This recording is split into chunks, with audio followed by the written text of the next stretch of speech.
প্রাপ্ত স্ত্রীকে বিয়ে করায় আশরাফুল ইসলাম বিপুলকে কুপিয়ে হত্যা করেছে তারই বন্ধু বাপ্পি।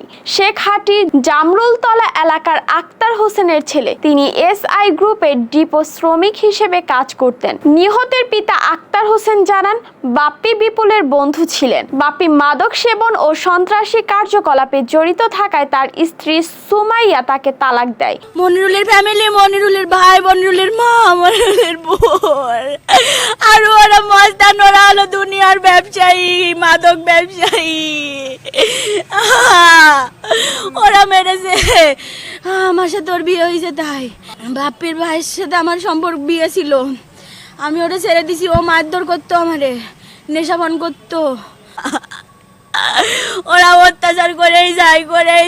আমরা পুলিশের কাছে গেছি, ডিবির কাছে গেছি, আর্মির কাছে গেছি, কেউ কোনো বিচার করেনি। পুলিশ, আর্মি, ডিবি কেউ বিচার করেনি।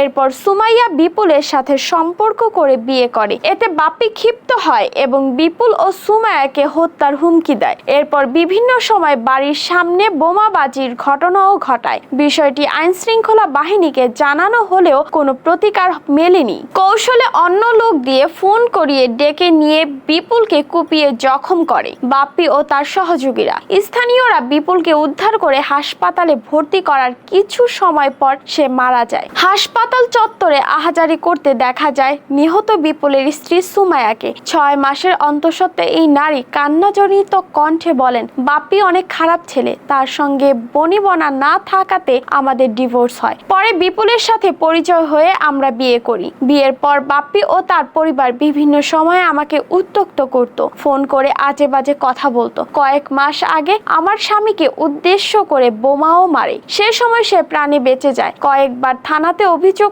দিলেও তার ব্যবস্থা নেয়নি। আহাজারি করে সুমে অভিযোগ করেন, কি হবে পুলিশ প্রশাসন দিয়ে? তারা যদি ব্যবস্থা নিত তাহলে আমার স্বামীর প্রাণ দিতে হতো না।